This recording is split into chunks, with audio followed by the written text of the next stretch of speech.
جو واقعات ہوئے ہیں کے پی کے میں تحریک انصاف کے ورکرز کنونشن کے حوالے سے پچھلے 2-3 دنوں میں، اس کے بعد جو خبریں آ رہی ہیں کہ بڑی سنجیدگی سے غور شروع کر دیا گیا ہے کہ الیکشنز کو ملتوی کیا جائے. اس کے لیے میٹنگز ہوئی ہیں، پی ایم ایل این کی میٹنگز ہوئی ہیں، نگرانوں کی میٹنگز ہوئی ہیں، اور مختلف جو آپشنز ہیں اس کو غور کیا گیا اس پر. اور جو نون لیگ کے ذرائع ہیں انہوں نے یہ کہا ہے کہ یہ ایک بڑی سنجیدگی سے تجویز دی گئی ہے نگرانوں کو اور الیکشن کمیشن کو کہ موجودہ صورتحال میں نیشنل یونٹی گورنمنٹ بننی چاہیے، اور وہ الیکشن کے بغیر ہی آپ بنا دیں اور میاں نواز شریف کو پاکستان کا آئندہ 2 یا 3 سال کے لیے وزیر اعظم بنا دیں. اور اس میں جو سب سے بڑی جو کوشش کی جا رہی ہے، جو ایک چیز بیچنے کی کوشش کی جا رہی ہے، وہ یہ ہے کہ پاکستان کی جو اکنامک ریوائول ہے اس کو بنیاد بنایا جائے. وزیر اعظم کا جو دورہ ہے، نگران وزیر اعظم کا امارات کا اور کویت کا، اور اس کے بعد کوشش یہ کی جا رہی ہے کہ سعودی عرب کو بلایا جائے. یہ تقریباً $50 ارب کی انویسٹمنٹ کی کہانی بیان کی جائے گی. یہ فیصلہ ہوا ہے جس میں کہا جائے گا کہ وہ ایم او یو سائن ہو گئے ہیں جی 10 بلین کے کویت کے ساتھ، یو اے ای کے ساتھ ہو گئے ہیں. ریکوڈک میں دلچسپی سعودی عرب اظہار کر رہی ہے، اور اس لیے یہ اگر اس وقت الیکشنز ہوئے تو پھر یہ جو اکنامک ریوائول کا جو ایشو ہے یہ متاثر ہو جائے گا. اور اس وقت پاکستان کو اکنامک ریوائول چاہیے، تو یہ انتخابات کی بجائے سلیکشن کے ذریعے وزیر اعظم کر دیا، یہ ان کو بنا دیا جائے. دوسرے میں آپ کو بہت ہی جو قابل اعتماد ذرائع ہیں انہوں نے ہمیں یہ بتایا کہ جب امریکنز کے ساتھ ملاقات ہوئی ہے تو اس میں بھی اندیا دیا نواز شریف صاحب نے کہ جو مستقبل کی وزیر اعظم ہیں وہ مریم نواز ہیں. ترکی میں بھی یہی اندیا دیا گیا کہ جو مستقبل کی وزیر اعظم ہیں وہ مریم نواز ہیں. تو اور ہر جگہ پہ نواز شریف صاحب مریم کو ساتھ لے کے چلتے ہیں. یہی وہ وجہ ہے جس پر بلاول بھٹو کا جھگڑا جو ہے وہ ہوا اپنے والد صاحب کے ساتھ وزارت عظمیٰ کے لیے، کیونکہ بلاول بھٹو جو ہیں وہ وزارت عظمیٰ کے لیے امیدوار ہیں، اور ان کو یہ کہا بھی گیا تھا کہ اب آئندہ جو باری ہے، جو انڈرسٹینڈنگ تھی کہ یہ جو پونے 2 سال ہیں یہ شہباز شریف وزیر اعظم رہیں گے، اور اس کے بعد جو سیٹ اپ ہوگا اس میں آدھا ٹائم جو ہے وہ بلاول بھٹو وزیر اعظم ہوں گے، اور آدھا ٹائم پھر ہو سکتا ہے کہ مریم نواز صاحبہ وزیر اعظم بن جائیں. لیکن کیونکہ میاں نواز شریف صاحب نے خود یہ اعلان کر دیا کہ میں وزارت عظمیٰ کو امیدوار ہوں، تو اس لیے آصف علی زرداری صاحب نے بھی پھر کہا کہ میں لاہور سے جاتی امرہ کا جو وزیر اعظم ہے وہ نہیں ہو سکتا، میں خود وزارت عظمیٰ کا امیدوار ہوں. اور دوسرا بلاول بھٹو کو یہ آصف زرداری نے سمجھانے کی کوشش کی ہے کہ ہمیں سب کو ساتھ لے کے چلنا ہے، اور اس لیے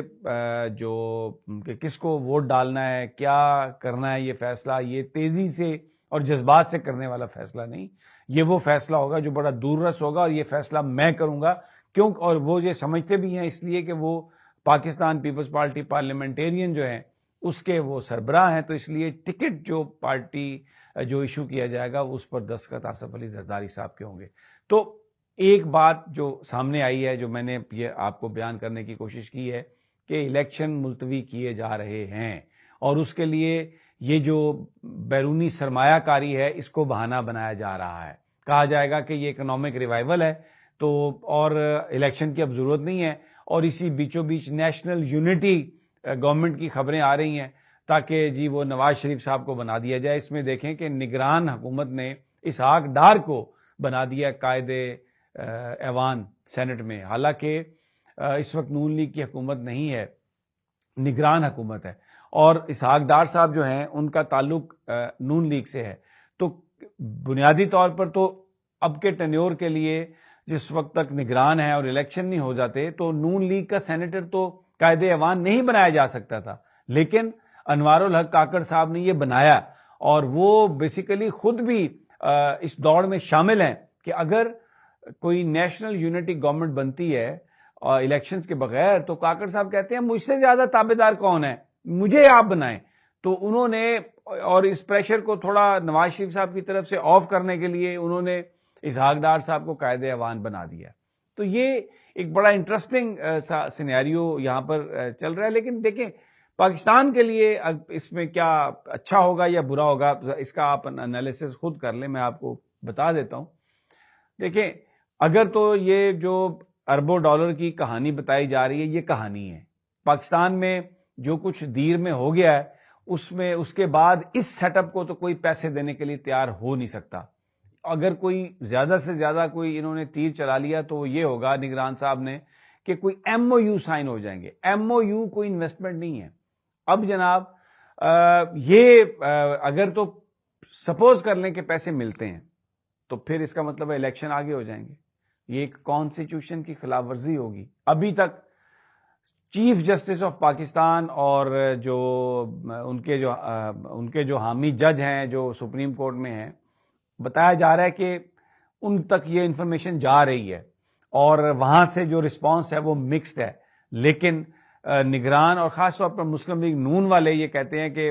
وہاں سے اچھی خبر آ جائے گی اگر نواز شریف صاحب کو آئندہ کے لیے وزیر اعظم بنانے کا فیصلہ کر لیا گیا تو پھر وہاں سے اچھی خبر آ سکتی ہے. ادروائز اگر نواز شریف کو وزیر اعظم نہیں بنانے کی بات کی گئی تو پھر وہاں سے کوئی اچھی خبر آنے کی امید نہیں ہے. پھر وہ آئین قانون کی بات ہوگی اور اس میں پھر معاملہ جو ہے وہ بگڑنے کا ہوگا. پیسے اگر ملتے ہیں تو اکنامک ریوائول کے نام پر الیکشن ملتوی ہوں گے تو پھر انہی کے پاس پیسے ہوں گے. تو کیا کس کو ملے گا, عوام کو ملے گا, ان کو ملے گا, وہ آپ کے سامنے. اور اگر نہیں ملتے پیسے تو اکنامک ریوائول میں ہمیں پرابلم ہو سکتی ہے لیکن الیکشن ٹائم پہ ہو جائیں گے. اور اگر ایک منتخب حکومت آ کے فیصلہ کرتی ہے کہ اس میں پولیٹیکل سٹیبلٹی آئے گی, اس میں دنیا بھی پاکستان کو پیسہ دے گی. تو بڑی ایک ہم کراس روڈ پہ آ گئے ہیں اس وقت. اور اس میں جو مین جو دیر میں اور جو کے پی کے میں جو پچھلے 2-3 دنوں سے جو واقعات ہوئے ہیں پی ٹی آئی کے ورکرز کے ساتھ, وہ نگران ایک ایسا لگتا ہے کہ ایک آپ اسے ایک منصوبہ کہہ سکتے ہیں کہ پی ٹی آئی کے ورکرز کو کنونشن نہ کرنے دیں, وہاں پر وہ وائلنس ہو اور پھر پی ٹی آئی پر الزام لگایا جائے کہ یہ تو جماعت ہی وائلنس پر بلیو کرنے والی ہے, اور یہ دیکھیں یہ انہوں نے تھانوں کو جلا دیا, یہ دیکھیں انہوں نے پولیس پر وار کر دیا, تو اور مقدمے بنا کے جو لوگ باہر ہیں ان کو بھی اندر کر دیا جائے. پورے ملک میں تمام سیاسی جماعتوں کو اجازت ہے اپنے کنونشنز کی, لیکن پی ٹی آئی کو نہیں ہے. تو اس کے پیچھے پی ٹی آئی کے لوگوں کو اس کا ادراک ہو رہا ہے کہ یہ جو کچھ بھی کیا جا رہا ہے یہ پی ٹی آئی کے ورکرز کو مشتعل کرنے کے لیے کیا جا رہا ہے تاکہ وہ پولیس پر حملہ آور ہوں یا وہاں پر کوئی لا اینڈ آرڈر کی سچویشن کریٹ ہو تو مزید مقدمے درج کیے جائیں اور پھر پی ٹی آئی کے جو اس وقت جو لوگ ہیں ان کو بھی اندر کر دیا جائے. تو ایک عجیب سا سینیریو ہے اس وقت, اور اس میں آگے جو اگلے جو 2-3 ہفتے ہیں وہ بہت کروشل ہوں گے. لیکن بہرحال یہ میں پھر کہوں گا کہ قانون کو ہاتھ میں نہیں لینا چاہیے, اور اگر اس وقت کوئی کنونشن کہیں پر پی ٹی آئی کرتی ہے یا کوئی بھی جماعت اور انتظامیہ اس کو اجازت نہیں دیتی تو اس کو روک لینا چاہیے, کیونکہ ابھی الیکشن شیڈیول کا اناؤنس نہیں ہوا. جب الیکشن شیڈیول کی اناؤنسمنٹ ہو جائے گی اس کے بعد پھر ایک دفعہ 144 کا کوئی جواز نہیں رہے گا اور پھر آپ کنونشنز آپ کر سکتے ہیں. لیکن ابھی قانون کو ہاتھ میں لینے کی کوشش نہیں کرنی چاہیے. میں نے کل بھی اپنے ویلاگ میں یہ بات کہی تھی کہ اس میں تو کوئی شک نہیں کہ پی ٹی آئی ایک پاپولر جماعت ہے, اس کے ہزاروں لوگ ہیں, لیکن یہ بات سمجھنے کی ضرورت ہے کہ اگر پی ٹی آئی کو مشتعل کرنے کے لیے کوئی پلان بنایا جا رہا ہے تو P T I us plan کو ناکام بنائے, کیونکہ یہ پھر سارے کا سارا ملبہ جو ہے یہ پی ٹی آئی پر ہی ڈال دیا جائے گا.